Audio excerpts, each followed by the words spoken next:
The Subaru Forester Wilderness is back for the 2026 model year here for the new generation of the Forester. And in this video, I'll cover the exterior, the interior, take it for a drive and see what it's like out on the road, as well as talking about the kind of fuel economy you can expect and also the pricing and how it compares to the competition these days. And so as far as the 2026 Forester Wilderness, well, it has some nice improvements both over a regular Forester like we saw with the last generation Wilderness, as well as actually taking it one step further than the last generation Wilderness. We have some extra upgrades, we have more capability, we have slightly more ground clearance, 9.3 inches now versus 9.2 on the last generation, but we also just have a bunch of other improvements, the all-wheel drive system, we have a whole host of things that they have done to improve these. I'll cover all that in this video. As far as the exterior styling and those changes, of course, you have the unique bumpers here that helps with your approach and departure angles, which I'll cover once we do some actual off-roading, what we'll be doing in this video. But it gives it a more aggressive look up front there for sure. You also have the black insert there on the hood, which is supposed to cut down glare whenever you have that hood facing high up into the sky. And you also see in the front there, you do now have a front camera, and that's very handy to have whenever you're out on the trails. You have also those little LED fog lights that are unique here. And again, the whole look is unique. You have unique cladding, you have these unique 18-inch wheels coming down to the sides here that have these Geolander all-terrain tires, and they work quite well off-road as well. You also have the roof rack, which has an 800-pound static capability, so you can put roof tents on these, and that isn't new. We had that again for the last gen, but it's great to still have that. We have a weight capacity of 176 pounds, I believe, for the dynamic load of what you can have on there while you're driving. And then going out to the back there, again, you have a unique rear bumper and all the other little copper accents you have around this vehicle as well. And some really nice colors like this green, there's the blue color we know from the Wilderness of the past. And, I think it actually looks really nice here and definitely spices up the styling of the Forester here. The interior of the Forester Wilderness gets some unique accents, but also all 2026 Foresters get a rather large change with a completely redesigned shifter and cup holder area, as well as a different center armrest. So I'll cover that in a second here. But as far as the Wilderness unique things here, you have these StarTech seats, which are vegan and also are very much water resistant, very easy to wipe down, and they're really cool seats. Now the downside of that is that they're not perforated, so might get a little hot, and we don't have any ventilated seats obviously either, since they're not perforated, just heated seats here. But these seats are very comfortable, and all of these new gen Foresters also got redesigned seats that are also better for long-term comfort, because Subaru does know that a lot of their owners do drive long distances in their Forester, and so they wanted to focus on that comfort. But the copper accents are nice. The Subaru Wilderness logo here on the headrest is a cool touch too. Now moving on to the steering wheel here, you have again more copper accents, and otherwise it's the usual Subaru wheel. And I still think there's a few too many buttons on this wheel. There's no need for the drive mode selector to be on the steering wheel or a source button to change sources. So a little bit of a busier wheel, but aside from that, it has a great 9-3 grip, nice little 10 and 2 notches, even paddle shifters here on the back of the wheel if you want to use those, and still a really nice wheel. Unfortunately, this isn't a heated steering wheel here, even though actually Crosstrek Wilderness is getting a heated wheel for 2026, but Forester Wilderness does not have it, at least for now. Now, the one nice thing about this steering wheel, though, is that the wrapping isn't leather anymore. It's, I believe, more of the StarTech, so it's actually animal-free. This entire interior is animal-free, and so one nice thing there if that's something that interests you, but still a really nice feeling wheel. Moving on to the gauge cluster here, that is one of the other cool things here, is that you get the digital gauges that you only get either on the hybrid or on this Wilderness version of the Forester, and they're really nice. It's a 12.3-inch digital gauge cluster, and it doesn't have too many different views, but there is a map view there, as well as one that really focuses on your driver assistance tech. But the map one's cool because not only will it show you your built-in navigation, but if you are running Apple Maps through CarPlay, then that will be the map that is displayed there. Unfortunately, no love for Android users, but at least it's nice for Apple users. And anyway, so it all has all the basic stuff you're used to from other Subarus, though. You have that little pod on the left that can show you various things, and a really nice high-resolution, bright colors, and just a really nice gauge cluster there. Moving over to the middle of the dashboard here, we still have Subaru's 11.6-inch touchscreen here. It does have wireless Apple CarPlay, wireless Android Auto, and this has been around for a while here, and I've talked about this system a lot. Unfortunately, it still is kind of laggy at times, especially if you catch it off guard. I even demonstrated just pulling up the radio, you know, takes a few beats there. The maps especially take a while to load, especially on first boot up, you know, before the car is up and running. But even while the car was up and running, there were a few other things where it just was taking a while. And it's probably easy to say this is the slowest infotainment in the industry. It still works fine though for most of the stuff you're doing. It just comes down to your luck, because you know, some people don't have lag in their systems, it seems, based on comments I've gotten in the past. But it's pretty consistent in the vehicles that I review, that just takes a while to you know, do some of those things. But you do have volume and tuning knobs, which is rare these days, and physical controls for your climate. So, you know, there are some redeeming qualities to it here for sure. And it is a nice big screen too.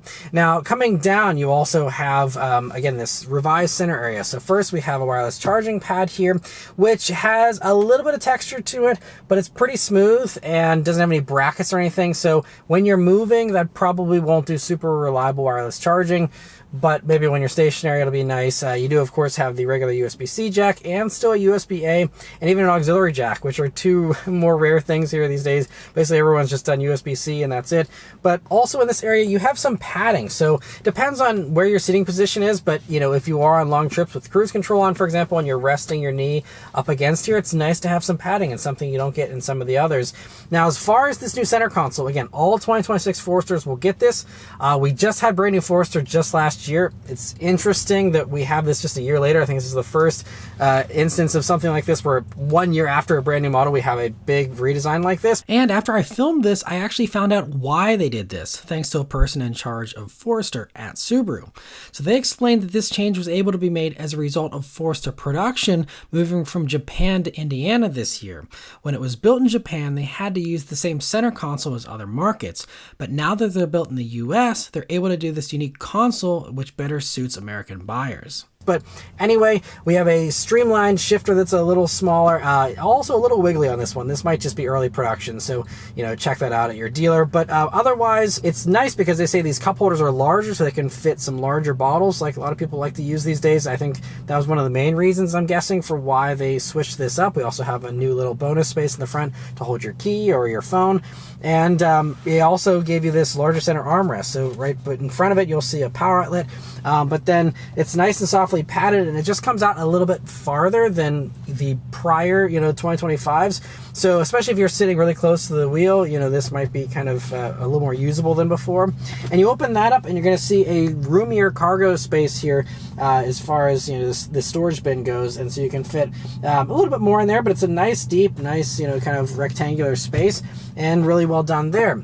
Now you also do have pockets in the doors with a bottle holder as well, and also you'll see the cool graphic here on the door, and also the Harman Kardon stereo. It's an 11 speaker 576 watt Harman Kardon stereo, and it sounds really good. Subaru actually does a really good job with their Harman Kardon stereos in all their vehicles, and this one, you know, sounds very good. And that's also part of an option package. The option package gives you that. It also gives you navigation in this infotainment, a power rear lift gate, and also the digital gauges. So the digital gauges are only here on this option package. If you go for a base Forester Wilderness, you're going to just have regular gauges still, but they will have, I believe, the copper accents still, like you see on this cluster. But otherwise, moving on to the back seat here in the Forester Wilderness, aside from the unique upholstery, it's all the same there. But you know, a good amount of space. This new gen Forester is very competitive with everything else in this segment as far as having, you know, a good amount of legroom there. Headroom is very plentiful, especially because of this nice tall greenhouse you have in the Foresters. It does a great job with that. They also have a beautiful view to look out of with this nice large moonroof. It's not quite a full panoramic roof because it doesn't go all the way into the back seats there, but it does go a good far bit back, and it's a lot larger than the average moonroof you get in, you know, something like a Honda CR-V. So, you know, a nice improvement there. And it's also actually nice that it's manual controls. So, you know, it's a little bit quicker and easier instead of having the extra button there. And that also does open up. That's the other nice thing. It's large enough that, you know, it's bigger than a regular moonroof, but not so big that you can't open it like some of these glass roofs you see. So it does actually open up. So very nice open air experience with that. And they also have a fold down center armrest there, pockets in those doors. And when you look forward, they have air vents and also a USB-A and USB-C jack. back there. No heated rear seats here in even this top version. I believe you have to go up to the Touring Forester in order to get those. Now, moving on to the cargo space here in the Wilderness. You know, nice large space, same as you get in a regular Forester. And you'll see there's a power outlet built into the side there. And beneath the floor, you'll see that you have not only a spare tire, but it's actually an all-terrain spare, which is very handy. If you do happen to get a flat out on a trail or something, you're not driving back on a donut. You still have, I mean, it's, you know, still a spare tire, but it's, you know, a better spare than a regular road-based kind of spare tire. So that's great. And then you also will see in the tailgate there, they have the same thing we saw off the last gen, where you have a little light built in there that shines down and is really nice for the nighttime adventuring if you have that opened up, to have some extra light there. And of course, everything also comes standard, by the way, like that mat in the back is standard. All season, you know, floor mats, all weather floor mats are standard. Usually that's a dealer accessory, but you know, all Wildernesses will get that. And also other little details that they really focused on, like the hinge point for if you flip down the rear seats, that now has a little bit of a cover, so you're not having stuff fall into the cracks as much. And they just, again, they were very thoughtful about how they do these things. And those little details, I think, really matter and really shows how they're really going 110% with these to really make them as best as they can for their owners. And so overall, yeah, just a really great interior. But let's start up and go for a drive. So the Forester Wilderness has the usual Subaru key. Nothing special there, but see if I can get this to focus. But you have, yeah, just a few buttons there, a little bit of metal on the sides, and a nice smaller key too. I really like this key still. But of course it is keyless access, keyless entry, and push button start in all of these. So you just leave the key in your pocket, hit the end and start button, and it starts right up. All right, so we're setting off here in the Forester Wilderness, and we're starting off right with going off-road, which is what this thing was built to do. And I did do some passenger riding on-road, and we'll talk about that in a minute. But, you know, they say that actually almost 50% of Wilderness buyers do plan to actually go off-road in their vehicles. So hopefully this is relevant information for those of you shopping for these. And so as far as all the off-road enhancements, you get a lot of them here, and it's improved over the last generation too. You have 9.3 inches of ground clearance now, which is 0.1 more than before, and you have 235 wide tires instead of 225s. These all-terrain tires you have here, and we even have a little water crossing here coming up, and obviously nothing more than a large puddle pretty much, but handled that just fine. You know, we also have an enhanced all-wheel drive system here with a larger, more beefed up rear diff. You also have an all-wheel drive system that's been optimized to have a faster center lockup, and also now uses steering angle data in your decision as far as how it's doling out the power for the all-wheel drive system. So the other things we get are a rear diff temperature sensor, which is supposed to give you better confidence as far as knowing if you're at the limits of that. But we also do have a transmission oil cooler here, the same kind of enhancements you got on the last gen Wilderness, you know, you get here on this one as well. And of course, with the X mode system, it also does have a hill descent control. So as we're going down, I'll actually use that. It goes automatically into that. It also will use the forward camera automatically whenever you go into that mode, and it'll kind of do your downhill cruise control in a way here, and allow you to crawl through stuff at low speeds.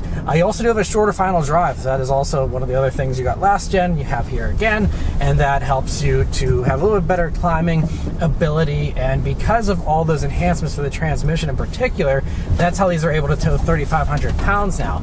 Prior gen Wilderness was 3,000, so now we're up to 3,500. That's only for the Wilderness versions. Regular Foresters only tow 1,500 pounds, so a big upgrade in towing capability here for the Wilderness here because of all those enhancements to that all-wheel drive system, the transmission, and keeping all that stuff nice and cool. But you know, going over all this stuff though, I mean, it handles it really well. You know, I mean, this is you know, really intensely rutted stuff. I mean, really rough.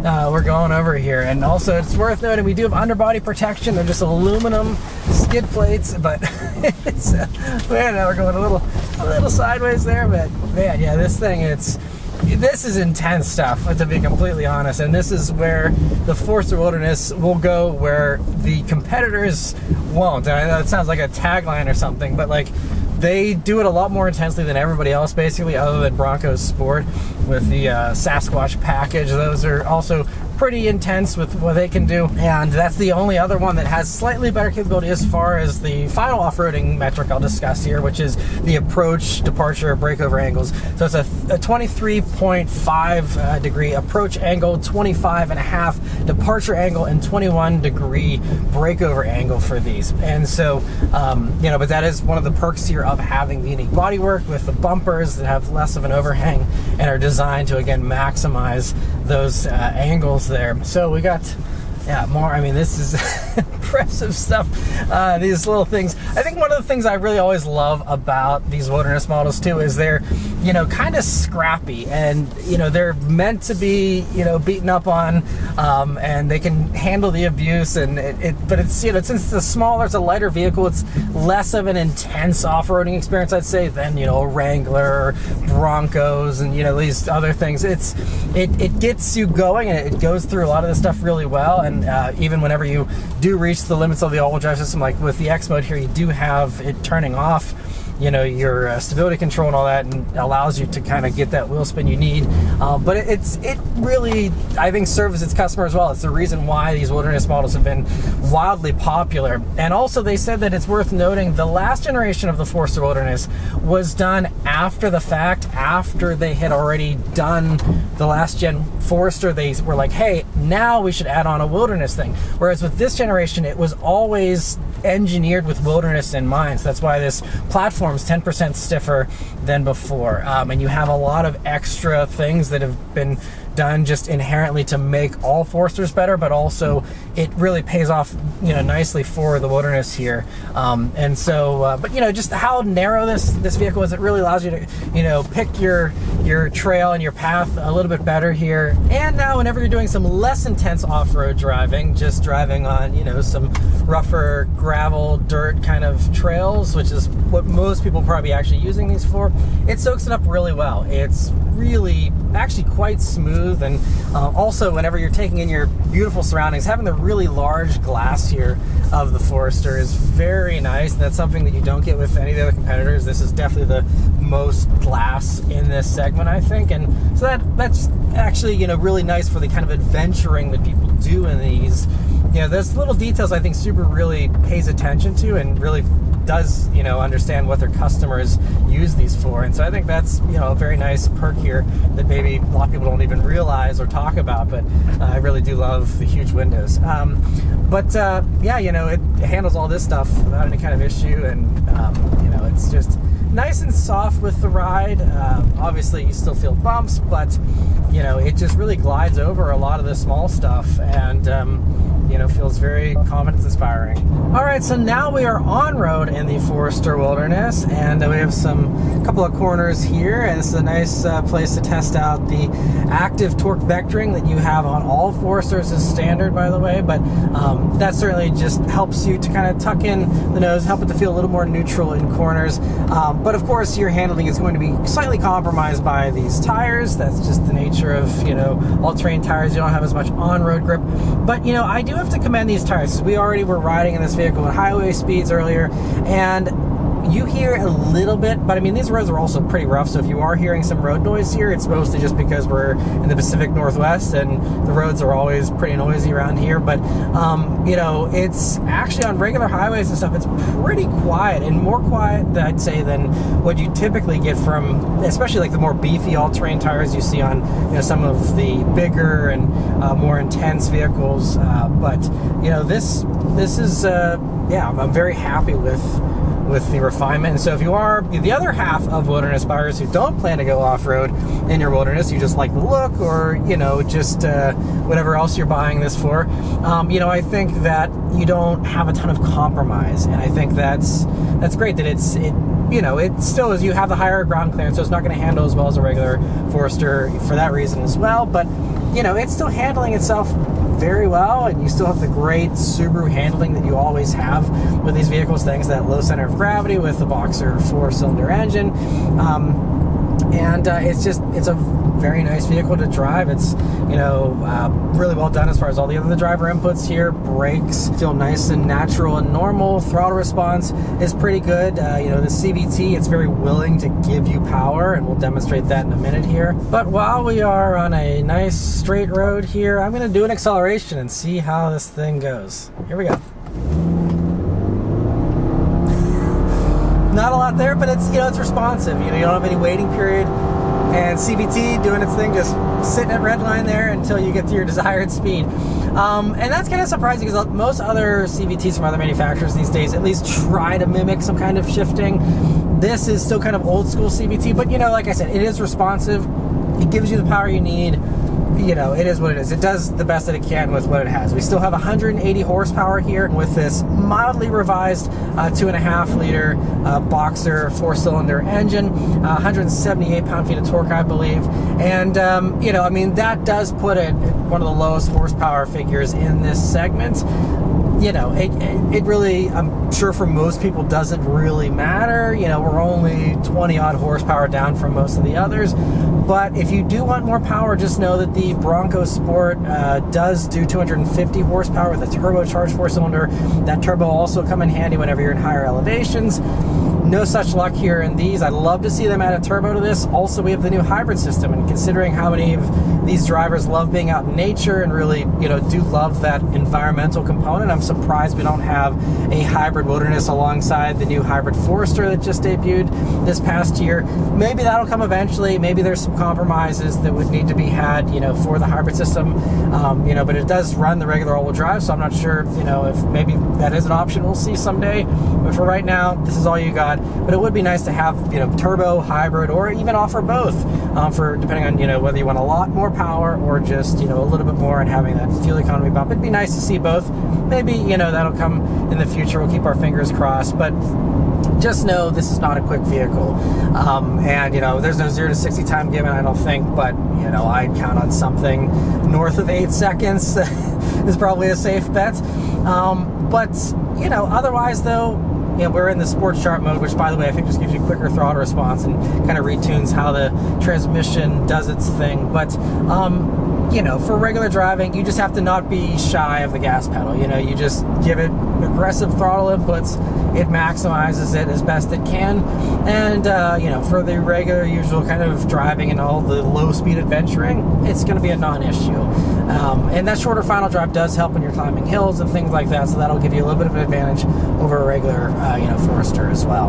And these are also really nice and light. That is one other perk of this whenever you're off-road as well. These weigh 3,675 pounds, which is not too bad. I think it's a little bit heavier than a regular Forester because of the little bit of extra gear you get here. I think that's completely fine for especially a compact crossover like this. And there's many that are more heavy, especially the ones that are hybridized and stuff. And again, none of them, aside from that Bronco Sport, are going to have even close to the capability this does as well. Now, as far as highway driving in the Forester Wilderness here, we don't have any more interstate here to do on camera, but I was riding passenger whenever we were on the interstate earlier, and it's actually pretty nice and quiet. Again, you don't hear much tire noise, and it honestly feels very much the same as a regular Forester. You do have a good amount of wind noise, and today's an extra windy day, so you might be hearing some of that. It's a little more than you usually would be hearing. It's just because of the wind here, but it's beautiful surroundings, so you can't complain. But as far as the other things, as far as driver assistance tech goes for these, you do get basically everything as standard here, and especially for the Wilderness versions, all the things that are optional on lower Foresters, like blind spot monitoring, rear cross traffic alert, rear automatic braking, all those types of things, those are all standard here on Wilderness. So Wilderness has everything, and it also gives you the Subaru EyeSight system, which has been recently improved, so that does do some better visualization, so it's able to pick up pedestrians better, bicyclists better, all that stuff. But you do have automatic emergency braking as standard. You have adaptive cruise control with emergency steer assist, which is actually another new thing here for 2026 Foresters in general, is that they now can intervene, I believe it speeds under 50 miles per hour, and do some swerving on their own to help avoid an accident if it thinks that something like that is imminent. And the whole assistance package in this vehicle, it's pretty good out on the highway from my other experiences in other Subarus in the past year here. It is a very good system. The only thing though that I don't love is that the lane departure prevention system that Subaru has is very, very adamant on centering you. And it does have, lane keep assist and all those things as standard, but the centering is so aggressive, it's more than any other system in other manufacturers, in my opinion at least, that this one really is nudging at the wheel almost all the time. And even if I'm not close to the lines, like I wasn't even on the line and yet I'm feeling it, giving me feedback and trying to nudge me over. And so it's a system where eventually I just got tired of it constantly trying to correct my driving, especially since I wasn't doing anything wrong, that I just turned it off. And in past Subarus, it gave you an orange warning light if you had that stuff turned off. Now, at least I think because of the digital gauge cluster, instead of it doing a warning light, you just have your little car image disappear and you don't have that little display. And so I guess that's enough warning that it's not giving you any steering assistance, so they don't have to do the warning light, which I'm very thankful for. We don't have that anymore. So that's good, and that means I can drive without having that be constantly helping me. But if you are someone who likes the assistance, just know that this will be great, especially if you're like a new driver or you're someone who really could use a helping hand. This is, I'd say, in that case, one of the most helpful ones. But I think a lot of people will be quickly annoyed with it, and thankfully, again, it's very easy to turn off there, and it does stay off, I believe, between key cycles, so you don't have to always go back and turn that off all the time. But otherwise, everything else is very good. Subaru is so good with all the other safety. The IAHS, is very good as far as all the crash test ratings. And also another change for 2026 in regards to safety is the rear seats, because we have these new, more intense tests that the IAHS is doing where they're really focusing on rear occupant safety, especially child safety in the rear there. And so they've redesigned the seat belts in the back as far as the mounting points and the way that it's set up, so that it's supposed to improve those test scores. I believe Subaru still, has done very well in those, but now it's even better. They've done a bunch of tweaks in order to make that, a better performing system in the back there to keep everyone as safe as possible. Of course, Subaru is always very much focused on safety. They have a ton of IIHS Top Safety Pick and Top Safety Pick Plus award winners, and so yeah, no difference here for the Wilderness version. But the last thing here to mention really is fuel economy. These are rated 24 mpg in the city, 28 on the highway, and 26 combined. And we've been doing all kinds of crazy driving with the off-roading, the low-speed stuff, and not a whole lot of highway, so I'm not going to be able to give a good fuel economy estimate here. I will hopefully be having one of these vehicles for a whole week, so I'll be doing my fuel economy test then, and I'll give you guys all that info, so be sure to subscribe and stay tuned if you're curious to see my real-world fuel economy. But typically Subarus are pretty online with what they, claim, so I wouldn't expect anything too far out of that range. I hope someday we get a hybrid version of the Wilderness here, but unfortunately, if you want the hybrid, you got to go for a non-Wilderness Forester. But the final thing to really mention here, though, is the pricing and how it compares to the competition. So let's get into that. So the 2026 Subaru Forester Wilderness starts at $39,835, including destination, which is about $2,000 more than the last generation, but does provide more standard features than before, as well as that extra capability. This one, as tested with the optional package that gives you the digital gauges, navigation, Harman Kardon stereo, and power liftgate, costs $42,035. If you're looking for the best price possible on a Forester or any vehicle for that matter, you're definitely going to head over to maranmotoring.com. There you'll get access to dealer invoice pricing, as well as getting connected to a local dealer near you, so you can check out the Forester Wilderness for yourself and see what you think about it. So there's going to be a link in the description, as well as one in a pinned comment to take you straight to that site and get you all that info. Now, as far as how it compares to the competition, the only real competitor is the Ford Bronco Sport Badlands. There's plenty of, quote, rugged crossovers in this segment, but all the others mostly just give you slightly more aggressive tires, maybe a unique drive mode, and a more rugged look, and some don't even go that far. So if you're not serious about going off-road, you'll be better off with one of those with a more street-focused setup, or just get a regular Forester and spruce up the look yourself with aftermarket parts. But for those who actually plan to put the Forester Wilderness capabilities to use. Just know that the Bronco Sport Badlands is a little smaller inside and does have 0.6 inches less ground clearance at 8.7 inches of ground clearance, but otherwise it's faster with a 250 horsepower turbocharged 4-cylinder. It has bigger tires, steel bumpers and steel skid plates, and a 360-degree camera, but they start at $41,800 and loaded will go to $46,800. So if you can spend the extra money and you don't need as much ground clearance, backseat space, or cargo space, the Bronco Sport might be the better choice, but it's clear that otherwise, the Forester Wilderness is clearly the best value for those that want serious off-road capability. And it even undercuts many of those far less capable competitors, like the new Honda CR-V Trail Sport that starts $1,000 higher than the Wilderness. So overall, I think Subaru did a great job pricing the Forester Wilderness. But yeah, so overall, I really like the Forester Wilderness. I think, you know, just again, the scrappy nature that I talked about earlier, this is a very nice niche that it has for itself. I think Subaru's really carved out this reputation with the Wilderness of really being true off-road capable and not just, you know, a sticker and tire package. It is legitimate, and I think that's why, again, these are such hot sellers. People really love them, and they just continue to grow in market share, and, you know, just red hot demand for these, and I can totally see why. It's great for adventures, and yeah, it's been a fun day of, you know, going out on the trails and just living with this vehicle. It's very easy to see how people fall in love with these and how, you know, it really fits into people's adventurous lifestyles especially. And so anyway, that's all of my thoughts here on the Forester Wilderness. Let me know your thoughts on it in the comments below. Huge thanks to Subaru for providing me with this opportunity to review the Forester Wilderness for you guys today. Yeah, thank you all very much for watching. Please leave a like and subscribe to keep these videos coming, and I'll see you guys in the next one. Take care.